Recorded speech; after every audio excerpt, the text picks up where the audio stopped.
All right, guys, let me just rewind this up because we're going to stop a little bit early, come back from ads sooner than expected so we can get into game. It is map number 3. I managed to sneak into Nerchio and Healer for their final game of the series. The winner of this is going to play against Lenok. And granted, today's cast, I guess, ends up being a rather short cast as a consequence, but hey, you know what? It's the day after Christmas, and this might actually give me time to go out and hit those stores, but oh my god. Oh my god, it's snowing so badly now. Jesus Christ. I just looked out the window and it's actually like coming down crazy. Maybe I won't get to go outside now, and now it just feels like a wasted day. It feels bad, man. Alright, game number 3 kicks off. Things are tied up now 1-1.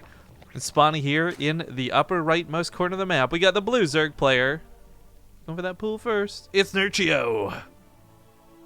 And his opponent is a subscriber to BaseTradeTV, so I'm cheering for him. It's the Red Terran Healer. Now, I don't know what went on in the series. I don't know what brought this to be 1-1, but the fact that Healer is even tied with Nerchio is already impressive to me, to say the least. Nerchio is, I think, the player I expect to come out of this. Nerchio is the player who I would expected to have seen play against Lenok in those grand finals, but maybe a twist of fate will change things around, and we'll see Nerchio lose. Healer's done a couple of cool things in the past. He won our hearts very early by going for air mech and making it work against players at a time where nobody else was really doing it. And he's a fantastically good up-and-comer, but that's the sort of stopping point where... Hold on a sec. That's the thing, though, where he's just up-and-coming. He still hasn't quite hit it. He's not been winning a lot of tournaments or anything like that, but I'm hoping to see him do well in 2017. Plus, he's got access to all these super sexy BaseTradeTV replays where people like Innovation and others have started adapting mechs, so maybe that's his groove and his jam. I don't know. Either way, Reaper's going to stay at home because you're going to have those 2 links come across the map. It's so expected out of Nerchio at this point.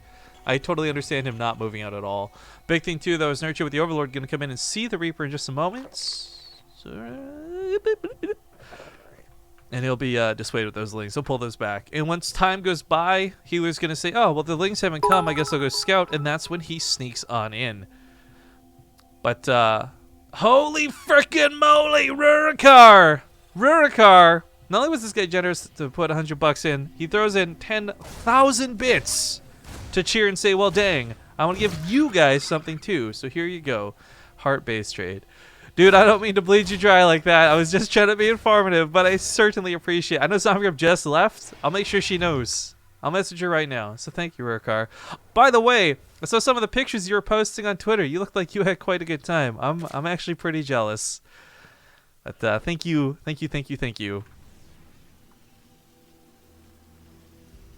Also, I guess this is a side note, too, for anyone who's been doing the cheers and stuff. If you guys haven't heard about the Doctors Without Borders initiative thing, that's pretty cool. They got the charity tag at the end of tags, putting some money towards Doctors Without Borders. But most importantly, and this is the key thing that matters most, if any of you guys are going to be cheering bits, I hope you guys will take advantage of the cheer motes that are available. If you don't know what those are, definitely worth looking into, because we had a couple of cheer motes over the weekend, and I flipped the fuck out. Actually, I think somebody took some clips of those too. Shout out if someone wants to link those in chat real quick. But anyways, as Reaper finally makes it across the map, he's just taking watchtowers. Obviously, scouting us, Nerchio is fairly important because Nerchio is a player who has, for the better part of Legacy of the Void, taken great advantage of Roach Ravager. Wait a minute, is this on purpose? I mean, there's not been the necessity for Roach Speed and Tunneling Claws for a long time, and if you don't have a lair, this should have been an Evo chamber. Oh, this is so awkward. He's just gonna have 2 Roach Hordes at the front of his wall. I mean, technically it's still a cheap building, but this just looks aesthetically nice, actually. This is kind of like the pillars to the gate. Either way, as the tank comes up with this push, Healer gets really aggressive really quick. He takes out some of these tumors. That tank's gonna deal a lot of damage to Roaches that come out. It can still one-shot Lings. They don't have the armor upgrade yet. But of course, as one Roach Warden goes down, Nerchio has a backup, so he's good to go.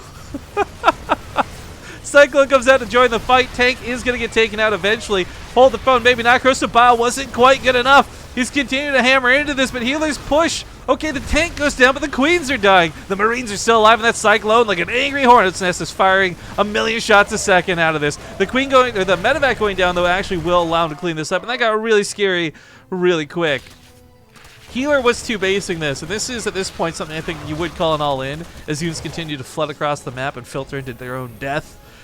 But back at home, another tank's on deck. Liberator's still coming. Marines aplenty. But this Liberator in the main isn't going to get much done. Well, actually, hold the phone. It might, because it takes three corrosive battle shots to kill a Liberator. It looks like the Queen will be just that little bit of extra pepper that was missing. Although she goes down, so maybe not.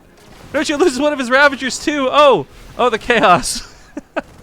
Other side of the field, excuse me while I wasn't looking. Bunch of Lings got in, and they killed the Cyclone and those Marines we had seen sitting in the natural so casually. The wall tries to get built. This was a little bit awkward because I don't think it should have been a problem in the first place. Healer finds himself with almost no army supply, but so now does Nerchio. With the Queens and the Ravagers haven't been picked off, him just going back to droning, he's not worried about a follow-up attack. Oh boy, this game got really messy really quick on both sides of the field, and I love it. Thank you, Shock SC2, for that resub. Glad to have you on board. Of course, the title of the stream is entirely wrong, and I'll go fix this in a moment, guys, but thank you for pointing it out. Third CC coming down in the main. So it looks like he is going to still try and play this out. It's not going to be mech, by the way. Although, with the extra barracks coming down, I mean, Stim is not exactly coming out in a timely manner, but it will be finished, so the Marines will have that little bit of extra damage. I can't believe that backup Roach Warren actually worked, by the way. I gotta know. Like, that was either the luckiest accident or Nerchio straight up had something happen like this in, like, game 2, where he lost the Roach Warren to an early push and didn't want it to happen again. I don't know, but I'd love to know. Liberator comes in to set up over the natural base. This is going to get a couple of kills. Nerchio's building placement will not block him from dealing with this. The Queen can kind of shuffle around the side.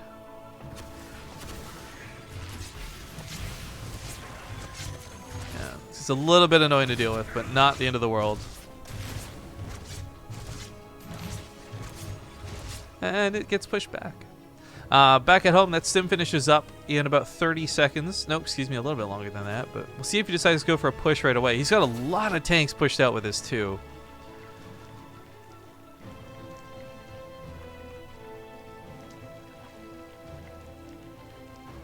Yeah, Hard Revenge bringing up some good information in chat. For those who don't know, when you cheer, like let's say you cheer 200 bits or whatever, if you put hashtag charity at the end of your cheer, it doesn't take away any of the bits. The streamers are still going to get all the bits. Twitch is going to take money out of its own pocket to put it towards Doctors Without Borders. So I think it's really cool. You get to double down. You get to cheer and support your favorite streamer, and at the same time do some charity action. And I think every time someone puts the charity cheer into it, updates with like what the most recent amount raised was. Last night, I think I saw like they had raised $33,000 or something really impressive. So hype to Doctors Without Borders. The tank should be well set to defend this. There's way too many tanks, so Nerchio can't push into this. He knows this too. Backs away immediately upon feeling that frontline blast. Ouch. Double drops go up to the top left, but I don't think these actually have much staying power. Healer might be able to do a little bit of damage, but oh no, he's not gotten combat shields.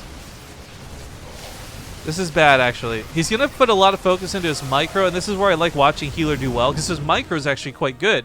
However, this is where macro starts slipping in. As he starts up, range weapon upgrades for the tanks, +2 on the bio. He doesn't have combat shields going. Without combat shields, these Marines aren't going to be able to take many hits at all.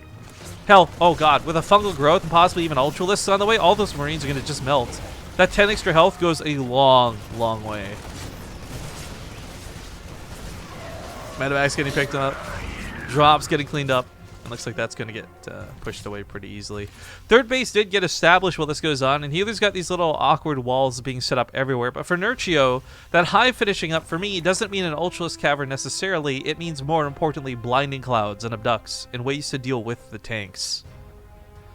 Sloza 12,000 just resubbed for what was almost 2 years, 23 months, and says, I love you, man. Dude, I love you too, bro. Thank you so much. Coming back for 23 months. Marine picked up over here on the left side. Going to be pushed back once again, albeit briefly. Nerchio's doing a great job of defending against multi-pronged harass, but he's not doing any actual aggression on his own. So it's kind of funny to see him be forced to such a defensive position, but it's all temporary, I feel. I love the fact that it's 4 Marauders. This is something that could have fought with the Roaches. As you can see, trading out not too badly. But I really, again, like, so much of this isn't about what's on the field here and now. It's about, like, what's coming. And Healer's pushing with the full might of his army, which is notably small. I think tanks are going to be better in about every engagement he could take if the tanks are sieged up ahead of time.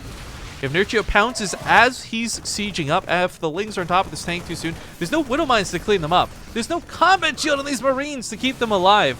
There's so many ways this goes badly, but Nerchio's not going to go for the fight. He's going to go for the base trade. Ace 1 and Ace 2 if you got it in chat, guys, because top left of the map under attack. That base is going to go down, but third base is about to get gutted raw. SCVs, if any, survive will be absolutely astonishing, but as the base goes down up here, it's certainly not worth losing all of these workers. The wall's still up. Oh, he never let the wall down. Tank's not sieged up either, so there's no way to push this back. Barracks are starting to fall. This push, by the way, intercepted by the Roaches and Ravagers. Tank's starting to go down. Corrosive Biles will deal with this. And looks like those Lings are going to get picked off pretty quick, but the rest of the army has no problem getting on top of the tanks. Healer losing his entire army, losing control of the third base. So many depots went down that were part of this wall. He's going to get supply blocked eventually with a hashtag, but unfortunately for now, this game, it will not stabilize for him. Down to 39 workers, the third base still in the air. This isn't good. He's bringing back all the medevacs. He's going to try and consolidate his forces. But as much as I'd love to see Healer play well, and he did play pretty well up to this point, he has kind of been shut down. Borg, thank you for the 100-bit charity donation. There we go. It says $39,677 have been raised for Doctors Without Borders. That's really cool. And again, it doesn't take away from the streamers, which is the really important part. As he tries to mule up this base, money can't buy happiness, but sometimes it can buy survival. Unfortunately, though, this is still gonna be kind of nasty. We got chitinous plating completing here in a moment. Those ultras perhaps on the front line a little bit too soon before the chitinous plating's done, but Nerchio doesn't give a good gosh darn. Just swoops in with those Lings. He surrounds the army. They get picked up. Where are those fungal growths? I know he made a couple of infestors earlier. They were in the main. They were ready to intercept this, and now they're awkwardly not.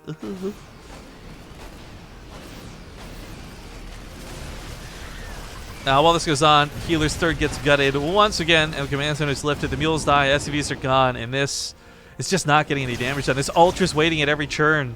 There's nowhere to go. Fungal! It's not ready to go. Hang on, 2 energy.